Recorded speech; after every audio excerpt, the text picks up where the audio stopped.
তখন বলছেন এই দেখো, এরকম করে দুইটা আঙুল দেখালেন আর বললেন আমি নবী যেই জান্নাতে থাকবো আর ওই তিন কন্যার পিতা আর মাতা একই সাথে একই জান্নাতে থাকবে। বলেন সুবহানাল্লাহ। এর চাইতে ভালো অফার আর কি দিবেন গো? এর চেয়েও ভালো অফার হয় নাকি? নবীর সঙ্গে জান্নাত তো ছোটখাটো ব্যাপার না। তো জান্নাতের কোয়ালিটি জানেন? There are many qualities of the given. অনেকগুলা কোয়ালিটি আছে। First class, second class, third class, general bogie, sleeper. ট্রেনের বগি দেখেননি? First class, second class, general bogie, sleeper আছে না নাই? মহান আল্লাহ রাব্বুল আলামিন ওই রকম ভাবেই জান্নাতটাকে সাজিয়ে দিয়েছেন। ফার্স্ট ক্লাস বগি, সেকেন্ড ক্লাস বগি, থার্ড ক্লাস বগি, স্লিপার আছে, জেনারেল আছে। বলে যারা পৃথিবীতে যারা নবীর সঙ্গে জান্নাত হয়ে যাবে তারা হচ্ছে শহীদ, তারা হচ্ছে আলেমে দ্বীন, সোহাদা, সলিহিন। এরপরে হচ্ছে ওই রকম ওয়ালিদাইন, পিতামাতা যারা এই কাজটা করেছে। এরকম পিতামাতা নবীর সঙ্গে ফার্স্ট ক্লাস কামরা, ট্রেনের যেমন ফার্স্ট ক্লাস কামরার দাম বেশি, টিকিট কাটতে পয়সাও বেশি লাগে, ঠিক ওই রকম দামি কামরার মধ্যে আমার আল্লাহ রব্বুল আলামিন জায়গা করে দেবেন। কামরা অনেকগুলো আছে। ফার্স্ট ক্লাস কামরা, সেকেন্ড ক্লাস যেমন কামরা আছে, জান্নাতেরও কিন্তু কামরা আছে। যে কোনো কামরায় যেসে জান্নাত বলেই যে কোনো কামরায় ঢুকে যাবেন তা যেতে পারবেন না। আপনার যে কোয়ালিটির ভাগ্যে জুটবে ওই কোয়ালিটিতে আপনাকে আমাকে বসবাস করতে হবে। সেক্ষেত্রে ফার্স্ট ক্লাস বগিতে যদি জায়গা তৈরি করতে হয় তাহলে বেশি বেশি করে আল্লাহ যদি মেয়ে সন্তান যত হবে তত বেশি বাপ খুশি হবে। আর একজন যোগ্য দিনদার পুত্রর সঙ্গে আমার আপনার ছেলেদের কি হবে? আমার আপনার মেয়েদের বিয়ে হবে। সাহাবায়ে কেরাম বলছেন ইয়া রাসূলুল্লাহ, তিন মেয়ের ব্যাপারে বলছেন যদি চারটে হয় তাহলে কি হবে? তো বলছেন চারটে হলে তো ডবল আরো বেশি পাওয়া যাবে। যদি পাঁচটা হয় তাহলে কি হবে? তাহলে তো আরোই ভালো হবে। যদি তার চাইতেও আরো বেশি হয় বলে আরো কি হবে?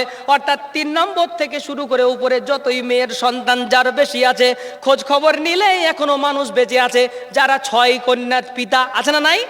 এখনো 6 কন্যার পিতা আছে, এখনো 8 কন্যার পিতা আছে, এখনো 5 কন্যার পিতা আছে। তবে আজ থেকে 20 বছর পরে আর খুঁজে পাওয়া যাবে না। কারণ কি জানেন নাকি? বাটফার গুন্ডা কিছু ডাক্তার তৈরি হয়েছে, বাটফার গুন্ডা কিছু আইনত যেটা নিষেধ করা হয়েছে। ভারতবর্ষের আইনে, গোটা পৃথিবীর আইনে যেটা নিষেধ করা হয়েছে, আল্লাহর আইনে তো আগে থেকেই 1500 বছর আগে নিষেধ করা হয়েছে। তারপরেও কিছু গুন্ডা বাটফার টাকার জন্য কিছু এরকম ডাক্তার রয়েছে যাদেরকে যদি জিজ্ঞেস করেন বলুন তো দেখি আমার মেয়ে স্ত্রীর পেটে মেয়ে সন্তান নাকি ছেলে সন্তান আছে, যাচাই করার জন্য, ভেরিফাই করার জন্য বা ডাক্তারকে জিজ্ঞেস করেছে, ডাক্তার বলে আমরা বলতে পারবো না। তারপরে যখনই বড় লোড ধরিয়ে দেওয়া হবে, লক্ষ টাকার লোড ধরিয়ে দিলে ডাক্তার সঙ্গে সঙ্গে চেঞ্জ হয়ে মেশিন ব্যবস্থা থেকে দেখার পরে আপনাকে গোপনে একটা রিপোর্ট দিয়ে দিবে আপনার মেয়ে সন্তান হয়েছে। এই মেয়ে সন্তান হয়েছে বলে যখনই রিপোর্ট দেওয়া হবে সঙ্গে সঙ্গে কিছু পিতা তৈরি হয়েছে যারা পিতা মাতা এক জায়গায় হয়ে আলোচনা করে বলবে আগেও আমাদের মেয়ে ছিল, মেয়ে নিয়েছি, আবারও তোর পেটে মেয়ে এসেছে, মেয়ে নেওয়া যাবে না, এটাকে মারতে হবে, ওষুধের মাধ্যম দিয়ে, মেডিসিন দিয়ে মেরে দিতে হবে, একে দুনিয়ার মুখ আর দেখানো যাবে না। ওয়ালা তাকতুলনা আওলাদাহুন্না, আল্লাহ কোরআনে বলছে খবরদার তোমাদের সন্তানদেরকে তোমরা হত্যা করো না।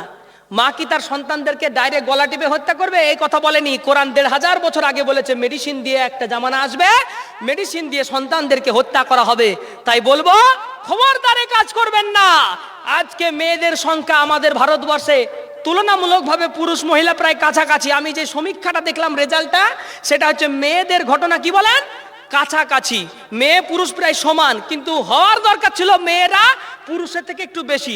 মেয়েরা পুরুষের থেকে একটু বেশি হবে, কারণ মেয়েদের ক্ষমতা থেকে পুরুষের ক্ষমতা সব সময় বেশি, মেয়েদের জ্ঞানের থেকে পুরুষের জ্ঞান সব সময় বেশি, মেয়েদের চাহিদার থেকে পুরুষের চাহিদা সব সময় বেশি।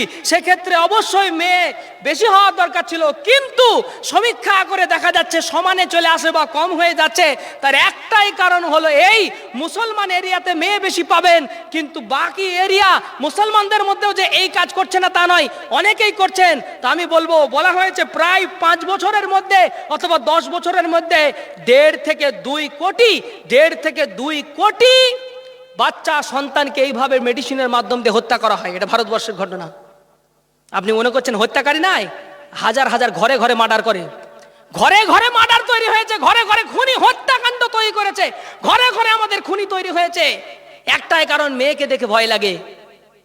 তোমার লজ্জা করে না? তুমি একজন মায়ের পেট থেকে জন্মগ্রহণ করেছো, তোমার মাও ছিল একজন মেয়ে, আর তোমার স্ত্রীর পেট থেকে যে জন্মগ্রহণ করেছে সেও মেয়ে। তো তোমার মায়ের পেট থেকে তুমি পৃথিবীতে মুখ দেখতে পেয়েছো, একজন মেয়ের কারণে আর একজন মেয়েকে দুনিয়াতে রাখতে তোমার কি সমস্যা? কথা বুঝতে পারছেন না? অথচ আমরা জাতি মেয়েকে এত নোংরা জায়গায় দেখেছি যা আর বলে বোঝানো যাবে না।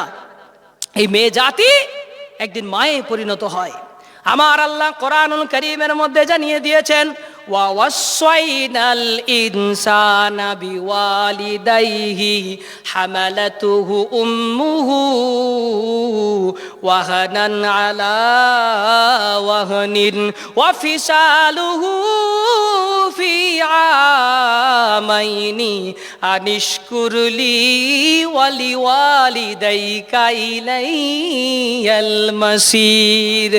আমার আল্লাহ রাব্বুল আলামিন কোরআন নাজিল করে জানিয়ে দিলেন, ওয়া ওয়াসাইনাল ইনসান, আমি মানুষদেরকে নির্দেশ করে জানিয়ে দিলাম, ওয়া ওয়াসাইনাল ইনসানা বিওয়ালিদাইহি, আমি বললাম তোমরা তোমাদের পিতা মাতার সঙ্গে সৎ আচরণ করো, ভালো আচরণ করো, তাদের সঙ্গে সর্বদাই ভালো ব্যবহার করো। পিতা মাতাকেও বুঝতে হবে আমার সন্তানের কাছে ভালো ব্যবহার পেতে গেলে আমাদেরকেও কি করতে হবে, আর বাচ্চাদেরকেও বুঝতে হবে, আমার সন্তান বুঝতে হবে যে তারাও কিভাবে পিতা মাতাদেরকে সম্মান দেবে। ও আমার ভাইয়েরা, আব্বা জানেরা, মায়েরা, আমার শুনে রেখে দেন, আমাদের দেশের সন্তানেরা কেন আব্বা আমাকে সম্মান করে না? এজন্যই করে না, আজকে স্বামীর জন্য আলাদা একটা মোবাইল, স্ত্রীর জন্য আলাদা একটা মোবাইল। 8 বছরের সন্তান যদি কাজ শুরু করে দেয়, শোকে সালমারির কাজ শুরু করে দেয়, আর মোবাইল যদি সন্ধ্যাবেলায় হাতে না তুলে দেয়, তোমার ঘরে থাকবো না, কাজ করতে মনে হয় পারি না, না তোমার ঘরে থাকবো না, কাজ মনে হয় পারি না, আমার দ্বারা মনে হয় কাজ হয় না। তোমার মতন বাপ না থাকলেও চলবে, তোমার মতন মা না থাকলেও চলবে, কারণ বডিতে শক্তি হয়েছে আর বাগিচা পাড়ার মিস্ত্রিও হয়েছি। কি বলেন? বডিতে শক্তিও আছে আর বাগিচা পাড়া শোকেশের মিস্ত্রিও হয়েছি, কিছুই যায় আসে না। সঙ্গে সঙ্গে মা যখন বলে, তুমি যদি আমায় মোবাইল না কিনে দাও একদিনও কাজে যাব না, পড়াশুনো তো ছেড়ে দিয়েছি, কাজে যাব না, তোমাকে মানবো না। এই জন্য সর্বপ্রথম মা যখন বাচ্চা পেটে ধারণ করবে তখন থেকেই বলি, আব্বা জান, ভাইরা আমার, আম্মা জানেরা, আমার আল্লাহ রাব্বুল আলামিন কোরআনুল কারীমের মধ্যে জানিয়ে দেন, এই ছাঁচে যখন আব্বা মা দুজনা যদি নিয়াত করে চলো আমরা একটা সন্তান নেব আজকে, দুই আব্বা মা চিন্তা ভাবনা করেছে সন্তান নেব আজকে সন্তান নেব বলে তারা নিজের প্রস্তুতি নিয়ে সুন্দর করে প্রস্তুতি নিয়েছেন আজকে সন্তান নেব বলে। এই প্রস্তুতি নেওয়ার সময় আমি আপনাদেরকে বলবো, আগে আল্লাহর কাছে একবার দোয়া করে বলবেন, আল্লাহ আমি জানি না কি সন্তান আসবে, না পুত্র সন্তান নাকি কন্যা সন্তান, আমার জানা নাই। আল্লাহ তুমি এমন সন্তান দান করো, এমন সন্তান দান করো যে দোয়া করতে পারবে, বল রব্বির হামহুমা কামা রব্বায়ানি সগীরা। এমন দোয়া শুধু বাচ্চা দুনিয়াতে আসেইনি, তার আগে আব্বা মা চিন্তা করছে, আল্লাহ গো দুনিয়াতে এমন একটা সন্তান আসবে, আমরা যখন মারা যাব তারপরে যেন দোয়া করতে পারে, এই দোয়া সুন্দর করে বলতে পারে, রব্বানা, ও আমাদের প্রভু আল্লাহ গো, অন্য কেউ না, আমার পিতা মাতা আমাকে যে কষ্টে মানুষ করেছে, এই পিতা মাতার জন্য আল্লাহ আমি দোয়া করি গো, আমার পিতা মাতাকে তুমি জান্নাতের সুউচ্চ মাকাম দান করো। আল্লাহ তুমি আমার আব্বা মা আমাকে যেইভাবে লালন পালন করেছে, যেইভাবে আমায় পেটে কষ্টে ধারণ করেছে, ওয়াহানান আলা ওয়াহনিন, আল্লাহ কোরআনে এই কথাটা বলে দিয়েছে, আমার কাছে একটু অবাক লাগলো। আমরা মনে করতাম, আমি ভেবেছিলাম হয়তো এটা মানুষের মুখের কথা, মা তার পেটে কষ্ট ধরন, মা তখন পেটে ধরে কষ্ট পায়, বড় কষ্ট পায়, কিন্তু আল্লাহ রব্বুল আলামিনের মায়ের এই কষ্ট দেখে আল্লাহ মনেও কিন্তু একটু ব্যথা নিয়েছেন, আল্লাহ মনের মধ্যেও একটু কিন্তু চিন্তা ভাবনা নিয়ে কোরআনের আয়াত নাজিল করে আল্লাহ বলছে, হামালাতুহু উম্মুহু, তার মা তার পেটের মধ্যে সন্তানকে যখন ধারণ করে, ওয়াহানান আলা ওয়াহদিন। মা তখন কষ্টের পর কষ্ট সহ্য করতেই থাকে। পেটের যন্ত্রণা হলে বুঝতে পারবেন না, আমিও পেটের ব্যথা বুঝতাম না। সত্যি কথা বলি, এত বড় হয়ে গেলাম জীবনে, পেটের ব্যথা কাকে বলে বুঝতাম না। স্ত্রী যখন পেটের ব্যথার কথা বারবার শোনাতো, তখন কানে বড় বিরক্ত লাগতো। মাঝে মাঝে মনে হতো, এ কেন তোমার রোগ ঘুরে ফিরে শুধু পেটে ব্যথা। এখন ঘরে ঘরে মেয়েদের পেটে ব্যথা আছে না নাই? আছে না? মেয়েদের ঘরে ঘরে এখন পেটে ব্যথার সমস্যাটা বেড়ে গেছে। পেটে ব্যথা, বারবার পেটে ব্যথা। আমরা চিন্তা করলাম, পেটে ব্যথা হয়েছে তো বারবার শোনাও কেন, চুপ করে থাকো, ওষুধ তো এনে দেওয়া হয়েছে, চিৎকার করো কেন? কিন্তু বুঝতে চাইতাম না। ও যুবকের দলেরা, তোমরা পেটে বাচ্চা নেওয়ার সন্তানের ওই ব্যথা বুঝবে না, বুঝতেও পারবে না। আমি শুধু একদিনের জন্য হঠাৎ করে একদিন কি জানি কি কার্যক্রমে হঠাৎ করে একদিন রাত্রে বেলায় খাবার খাওয়ার পরে দুধ খেয়ে নিয়েছি। দুধ তো সারা বছরই খাই, কোনো রকম অসুবিধা হয় নাই। একদিন রাত্রি বেলায় দুধ পান করার পরে শুয়ে পড়লাম। 2 ঘন্টা পরে এমনই পেটের ব্যথা শুরু হয়ে গেল। শুইতেও পারি না, বসতেও পারি না, দাঁড়াতেও পারি না, হাঁটতেও পারি না। মারাত্মক পরিস্থিতি শুরু হয়ে গেল, আর সহ্য করতে পারি না। সঙ্গে সঙ্গে আমার মাথার মধ্যে একটা ব্রেনে একটা জিনিস অ্যাটাক করলো, আর জীবনে কোনোদিন আমার স্ত্রী, আমার মা, আমার বোন যদি বলে পেটের যন্ত্রণায় ভুগছি, সেদিন মাথা পেতে মেনে নেব, সত্যি পেটের যন্ত্রণা খুবই কষ্টের যন্ত্রণা।